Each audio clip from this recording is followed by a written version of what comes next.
Paula Dean, good morning. It's nice to see you. Good morning, dear. It's nice to be here. You were going to be here Friday. You basically said you were exhausted. You told me you were distraught. How are you doing today?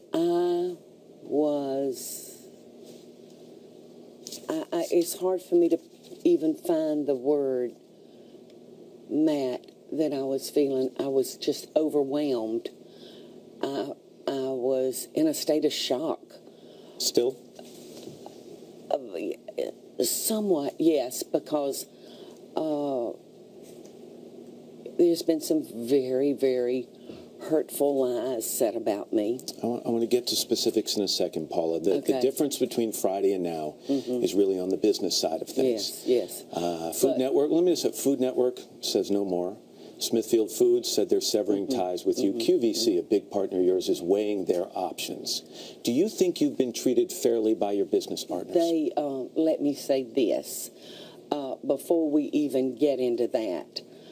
The main reason I am here today, Matt, is it's important to me that I tell you and everyone out there what I believe and how I live my life.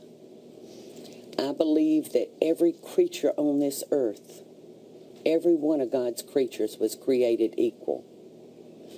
No matter who you choose to go to bed at night with, no matter what church you go to pray, I believe that everyone should be treated equal. And that's the way I was raised, and that's the way I live my life. One of the headlines I read, Paula, said that there, said millions of dollars at stake for Paula Dean in today's show interview. So are you here to express what you just said, or are you here to stop the financial bleeding? I am here today because I want people to know who I am, and people that have worked beside me, have walked beside me, know what kind of person I am. And I'm so distressed that people I've never heard of are all of a sudden experts on who I am. And you know what distresses me the very most, Matt? Their words are being given weight. Well, they're having an impact, Paula. And let's stay on the business side for a second. Do you think you've been treated fairly by the companies that have now distanced themselves from you? You are a cook, but you're also a businesswoman. You're the head of a brand. You understand the bottom line. You understand image. Yes. Given the same circumstances, would you have fired you? Would I have fired me? Knowing me? No.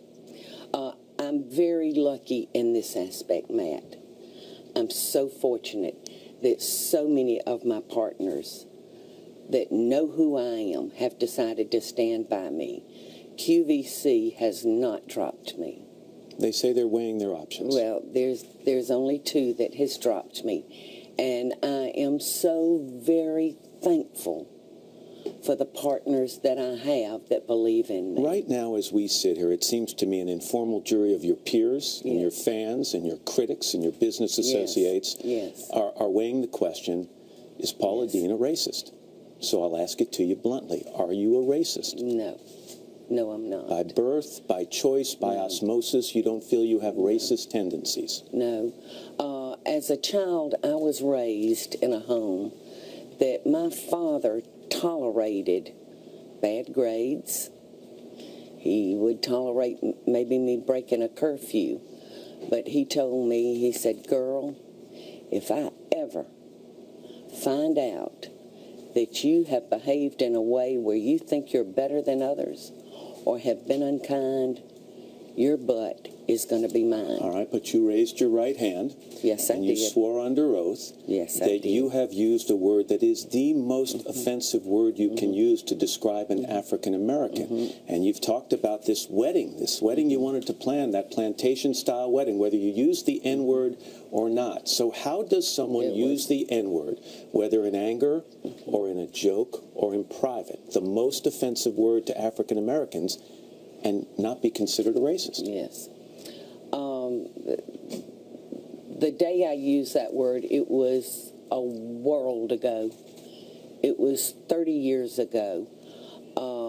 I had had a gun put to my head, a shaking gun, because the man that had the gun to my head, unbeknown to me, was my customer at the main office. But didn't you also admit, Paul, that you used the word on other occasions? No. So you have, other than that one time in the bank, a robbery attempt, you're telling me you have never used the N-word? I never. They asked me in all of my 66 years on earth, had I ever used it. That man was so frightened that day he put the gun to my head because he was a customer at the main office. He was later caught. And I had gone out on a limb for him and gotten him alone, and he was frightened that I was going to recognize him. So reports that you were asked in that deposition whether you had used the N-word on other occasions and said probably or of course are inaccurate? No. I answered the question truthfully. So you have never used the N-word other than that one occasion? No, it's just not a part of who we are. Let me ask you about this part of the deposition. You were asked whether using the N-word in telling a joke was hurtful, and you said, quote, "I don't know, most jokes are about Jewish people, rednecks, black folks. I didn't make up the jokes. They usually target, though, a group. I can't myself determine what offends another person." That last sentence gets me. I can't myself determine what offends another person. Do you have any doubt in your mind that African Americans are offended by the N-word? I don't know, Matt. I have asked myself that so many times because it's very distressing for me to go into my kitchens and I hear what these young people are calling each other. It's very, very distressing. You've never joined in on that language? No, absolutely not. It's very distressing. It's very distressing for me because I think that for this problem to be worked on, that these young people are going to have to take control and start showing respect for each other and not throwing that word at each other. It makes my skin crawl. I want to read you something that Columbia professor John McWhorter wrote for Time Magazine's website. He is, by the way, African American. Mm-hmm. He wrote, "People of Dean's generation can neither change the past nor completely escape their roots in it, any more than the rest of us. They can apologize and mean it, as Dean seems to. Mm-hmm. They also deserve credit for owning up to past sins, as Dean did candidly, when she could have easily, shall we say, whitewashed the matter." Mm-hmm. Do you ever wish, Paula, that when you raised your right hand and swore to tell the truth in that deposition, that you'd fudged the truth? You wouldn't have been the first person who ever lied under oath. Given the fallout that you've seen over the last week, do you ever wish you'd fudged the truth? No, because there's a couple of kinds of people that I don't like, that I am prejudiced against, Matt, and that's thieves and liars. And I'll tell you a conversation that I had with my 7-year-old grandson the other day. He had spent the night with me and I allowed him to stay up later than his bedtime. And I said, "Jack, honey, you got Guinea in trouble with Mommy and Daddy when you told them that I had let you stay up late." And he was playing with my iPad and he put that iPad down and he looked up at me and he said, "Guinea, I don't tell lies." That's how I raised my children. That's how I was raised. And that's how my grandchildren are being raised. And I know, as well as I'm sitting here with you, I know how I treat people. I know my love for people. And I'm not going to sit here and tell everything that I have done for people of color. I'm not going to do it. Somebody else can tell that. There are a lot of people who've shown up at your restaurant in Savannah to support you. The lines have grown. They've gone to Twitter. They've shown their support for you there. Some have called for a boycott of the Food Network for the way they have dealt with you. I don't want that. Is your salvation in that core group of fans? Can you rely on your base and focus, to use a political term, on that base and survive this?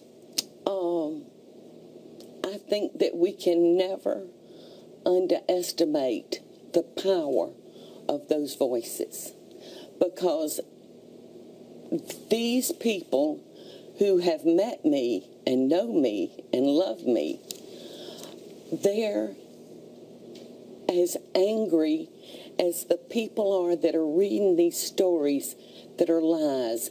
These people reading the stories that don't know me, they don't know they're not lies. They have no idea. So they are angry. And on that same coin, the people that know me, they're just as angry. And I have apologized. I would never, and I can truthfully say in my life, I have never with any intention hurt anybody on purpose, and I never would. And there's not another side of this personality that we see on TV, this warm, sugary, sweet, even sassy girl of the South. There isn't a side of you that is intolerant and perhaps views others as not equal? No. You know, no. What you see is what you get. I'm not an actress. I'm heartbroken. I'm thankful for my partners. Heartbroken? Why? Heartbroken for yourself or your family? I've had to hold friends in my arms while they've sobbed because they know what's being said about me. It's not true.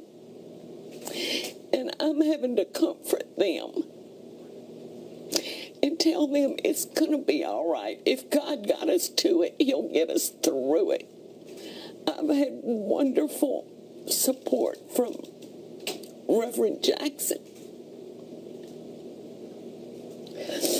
I've had wonderful support. And I tell you what, if there's anyone out there that has never said something that they wish they could take back, if you're out there, please pick up that stone and throw it so hard in my head that it kills me. Please, I want to meet you. I want to meet you. I is what I is, and I'm not changing. And there's someone evil out there that saw what I had worked for, and they wanted it. Let's end it on that. Paula Deen, thanks for being here this morning. I appreciate it. Thank you for having me, Matt. It means a lot to me, and it feels so strange to come to this wonderful, happy place where I've always come so happy, and I have these people believe these horrible, horrible lies when all you have to do is ask the people around me. Paula Deen. Because I live my life the way I believe. And like I said, if you've never committed a sin, please pick up that rock, pick up that boulder, and hit me as hard as you can. We'll end it there. Paula Deen, thank you. And we're back right after this.